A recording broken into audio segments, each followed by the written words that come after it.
Halo, selamat pagi. Om Swastiastu. Apa kabar untuk hari ini ya, untuk anak-anak, terkhusus kelas 12 ya. Nah, pada hari ini kita akan mulai lagi dengan materi baru, yaitu yang berjudul Hukum Hindu. Nah, bagaimana pengertian hukum Hindu tersebut? Mari kita simak video selanjutnya. Nah, di sini dapat dijelaskan bahwa Weda dikatakan sebagai sumber hukum Hindu. Nah, ini menurut kitab Manawa Dharma Sastra bab 2 sloka 6, nah itu berbunyi seluruh Weda merupakan sumber utama daripada Dharma. Nah, dalam hal ini adalah agama Hindu. Barulah seperti di samping kebiasaan-kebiasaan yang baik dari orang-orang yang menghayati Weda, serta kemudian acara tradisi dari orang-orang suci, dan akhirnya Atmanastuti, yaitu rasa puas terhadap diri sendiri. Nah, di sini dapat dijelaskan itu ada 5 ya, jadi runtutannya dari Weda Sruti, Semerti, hingga akhirnya itu yang disebut dengan Atmanatusti. Nah, lalu bagaimana sih pengertian sesungguhnya hukum Hindu tersebut? Nah, hukum Hindu di sini memiliki dua pengertian. Yang pertama, sebuah tata aturan yang membahas aspek kehidupan manusia secara menyeluruh yang menyangkut tata keagamaan, mengatur hak dan kewajiban manusia baik sebagai makhluk individu maupun sosial, dan aturan manusia sebagai warga negara. Atau dalam hal ini adalah tata negara, karena menyangkut masalah mengatur segala bentuk kehidupan manusia. Nah, itu pengertian yang pertama.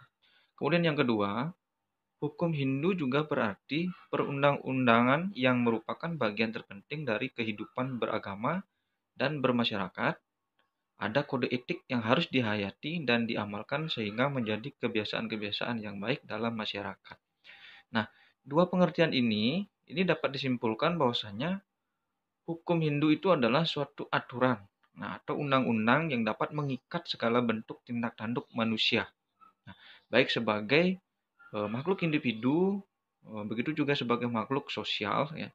Karena di dalamnya tentu kita akan berhadapan dengan orang banyak. Nah, sehingga untuk menghindar terjadinya pertentangan dan lain sebagainya ataupun juga perselisihan, sehingga penting adanya suatu aturan atau yang dimana disebut dengan hukum. Nah, dalam hal ini kita akan mengusus untuk membahas masalah hukum Hindu. Nah, dengan demikian, maka oleh pemerintah, hukum Hindu ini atau hukum secara menyeluruh juga atau hukum positif itu berfungsi untuk mengatur tata pemerintahan dan juga pengadilan, ya. Sekali lagi itu untuk mengatur tata pemerintah dan pengadilan. Kemudian yang kedua, hukum atau hukuman bagi masyarakat yang melanggarnya. Nah, tujuannya pertama adalah untuk mengatur, yang kedua untuk menghukum atau memberikan timbal balik terhadap apa yang dia lakukan. Nah, itu tadi terhadap hukum Hindu, apa yang dilakukan oleh pemerintah, sehingga ada dua hal yang dapat dilaksanakan. Yang pertama itu tujuannya untuk mengatur, yang kedua kemudian untuk menghukum. Nah, kemudian kemunculan hukum Hindu ini dulu pada dasarnya merupakan hasil perdebatan daripada Maharsi, ya. Jadi merupakan hasil perdebatan sehingga dia menjadi suatu kesepakatan yang dimana lambat laun itu akan menjadi sebuah hukum yang dimana yang dapat mengatur kehidupan manusia.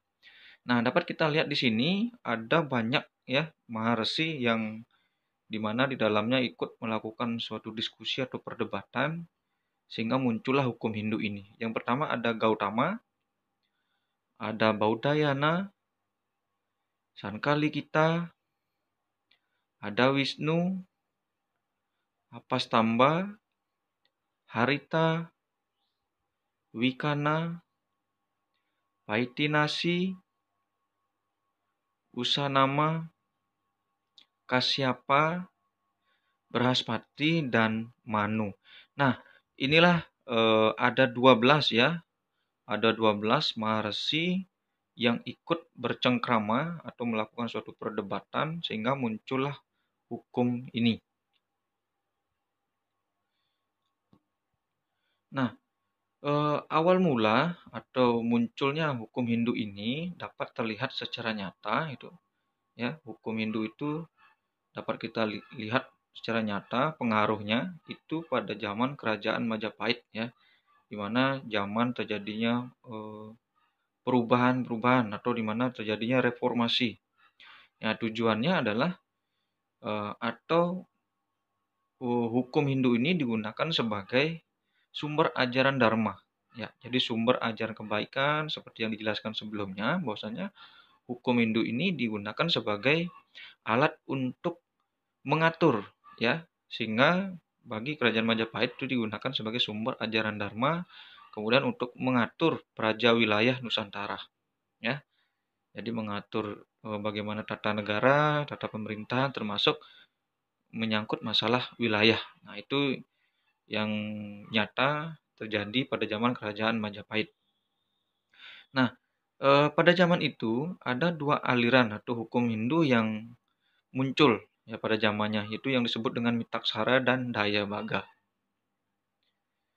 Nah, kemudian karena hukum Hindu ini digunakan sebagai sumber ajaran dharma atau sebagai sumber hukumnya, maka disebut dengan Mandawa Dharma Sastra. Ya. Mandawa Dharma Sastra. Jadi Dharma Sastra itu adalah hukum Hindu. Nah, kemudian karena ini merupakan suatu aturan, suatu hukum yang mengikat, maka tujuannya adalah untuk mengatur atau menjadikan suatu hukum tata negara. Ya. Yang kedua itu hukum tata praja. Kemudian yang ketiga itu menyangkut masalah hukum pidana. Nah, ini tata negara tentu untuk mengatur masalah bagaimana proses pemerintahan. Kemudian tata praja, nah ini menyangkut masalah jabatan-jabatan. Yang terakhir adalah hukum pidana, bila mana ada seseorang yang melakukan pelanggaran hukum, maka dalam hukum pidana inilah nanti tercantum atau yang akan mengikatnya. Nah, tingkah laku manusia, jadi kita memang tidak bisa melakukan sesuatu yang di luar batas. Nah, sehingga karena kita sebagai manusia yang diatur oleh hukum, ya, sehingga apapun yang kita lakukan itu adalah ada aturannya. Sehingga fungsi dari hukum Hindu ini adalah untuk mengatur dan juga membatasi. Ya, maka fungsi dari hukum itu adalah mengatur. Ya. Jadi diatur dan dibatasi oleh undang-undang setiap apapun yang kita lakukan. Nah, undang-undang yang dapat kita lihat, yang kita ketahui, ya, sebenarnya itu dapat dibedakan menjadi dua. Ada undang-undang yang bersifat buatan manusia, atau dalam hal ini disebut dengan common law, atau undang-undang buatan manusia, di mana itu diatur ya, biasanya DPR yang sebagai pembuat undang-undang, kemudian disahkan bersama presiden. Kemudian yang kedua, ada undang-undang alami. Dalam ini adalah wahyu Tuhan. Nah, atau natural law. Nah, atau ada istilah lain karena undang-undang ini tidak dibuat oleh manusia, di mana diturunkan melalui wahyu Tuhan, itu disebut dengan apauruseia. Apauruseia, ya. Nah, jadi hukum atau undang-undang atau kitab yang diturunkan melalui wahyu Tuhan. Nah, itu yang disebut dengan apauruseia atau natural law. Nah, itu sifatnya alami, ya. Nah, undang-undang buatan manusia itu berfungsi untuk membatasi, ya, untuk membatasi segala bentuk tingkah laku manusia. Kemudian yang kedua untuk menjamin, ya, segala bentuk tindak tanduk manusia itu juga harus dijamin keamanannya. Bila kita melakukan sesuatu, bila kita melakukan hak kita, nah kita agar menjadi merasa aman, nah, sehingga undang-undang ini akan menjamin rasa nyaman kita. Kemudian untuk menciptakan hubungan atau suatu pertalian. Nah, itu tujuan daripada undang-undang yang dibuat oleh manusia. Nah, seperti yang Bapak sampaikan tadi, bahwasanya undang-undang yang alami atau diturunkan melalui kitab suci Weda itu Itu disebut dengan apauruseia, ya, atau tidak dibuat oleh manusia. Nah, unsur dalam peraturan hukum itu ada dua.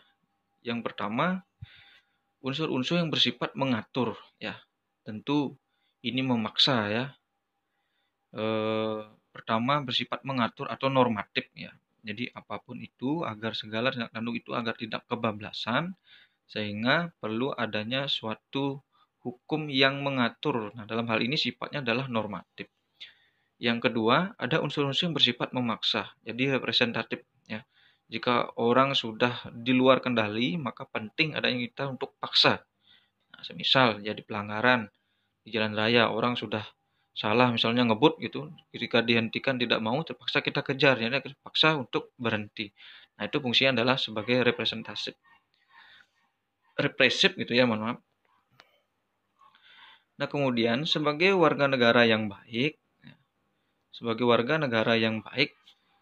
terutama bagi umat Hindu, kita wajib tunduk terhadap dua hukum, ya. Kita wajib tunduk terhadap dua hukum. Yang pertama, kita wajib tunduk terhadap undang-undang, ya, atau peraturan perundang-undangan, atau ada peraturan pelaksanaan lainnya. Nah, ini yang dibuat oleh manusia sendiri. Nah, di mana karena kita sebagai warga negara, di mana kita juga sebagai warga negara yang berada di negara hukum, maka wajib adanya kita mentaati undang-undang negara seperti undang-undang, peraturan perundang-undangan, dan aturan yang sejenisnya. Kemudian yang kedua, karena kita sebagai umat beragama, dalam hal ini adalah umat Hindu, jadi kita juga wajib tunduk terhadap hukum yang bersumber pada kitab suci atau sesuai dan menurut agamanya masing-masing, ya. Karena tentu masing-masing agama itu memiliki aturan tersendiri. Itu sudah pasti. Nah, dalam hal ini kita tunduk terhadap ajaran Weda termasuk turunan dari kitab-kitab itu yang turunkan melalui Semerti, ya, melalui Mandawa Dharma Sastra, karena Dharma Sastra itu merupakan hukumnya umat Hindu. Kemudian bagaimana sih pentingnya hukum Hindu ini? Ya, dapat kita simak pertama sebagai dharma agama, ya, sebagai dharma agama, ya, kemudian sebagai dharma negara. Nah, yang pertama dapat kita jelaskan sebagai dharma agama itu hukum Hindu merupakan hukum positif yang berlaku bagi masyarakat Hindu di Indonesia berdasarkan Pancasila dan Undang-Undang 45. Nah, khususnya pada pasal 29 ayat 1 dan 2 serta pasal 2 peralihan dari Undang-Undang 45. Nah, ini pasal 29 ini menyangkut masalah hak dan kebebasan terhadap seseorang memeluk agama dan keyakinannya masing-masing. Ya. Jadi pentingnya seseorang diikat oleh hukum. Kemudian yang kedua, untuk memahami bahwa berlakunya hukum Hindu di Indonesia dibatasi oleh falsafah negara Pancasila dan ketentuan-ketentuan dalam Undang-Undang Dasar 45. Nah, itu. Nah, kemudian dalam Dharma Negara ini dua-duanya, ya. Jadi pentingnya hukum Hindu bagi setiap orang untuk melakukan aktivitas atau dharma agama dan juga dharma negara, yaitu untuk dapat mengetahui persamaan dan perbedaan antara hukum adat. Nah, dalam hal ini khususnya di Bali. Jadi dengan hukum agama Hindu atau hukum Hindu. Jadi sekali lagi, apa sih pentingnya? Yaitu untuk dapat mengetahui persamaan dan perbedaan antara hukum adat Bali dengan hukum agama Hindu atau hukum Hindu. Dan yang terakhir, ini untuk dapat membedakan antara adat murni dengan adat yang bersumber daripada ajaran-ajaran agama Hindu. Nah, di sini dapat kita pahami bahwasanya di Bali itu kental dengan adat istiadat serta budayanya. Ada adat istiadat yang muncul akibat kebiasaan seseorang atau sekelompok masyarakat. Kemudian ada adat istiadat atau kebiasaan yang muncul dari ajaran agama Hindu sendiri. yang itu memang wajib dilaksanakan. Nah, tentu kita sebagai orang yang punya logika harus dapat membedakan antara adat yang bersumber dari ajaran agama atau juga adat yang bersumber murni dari kehidupan masyarakat tersebut. Nah, itu yang harus kita ketahui. Nah, demikian materi yang dapat Bapak jelaskan pada kesempatan ini. Jadi semoga dapat dipahami. Nah, bila mana kalian kurang paham atau kurang mengerti, mohon nanti ditanyakan atau sampaikan dalam forum diskusi. Terakhir, Bapak tutup dengan Parama Santi. Om Santi Santi Santi Om.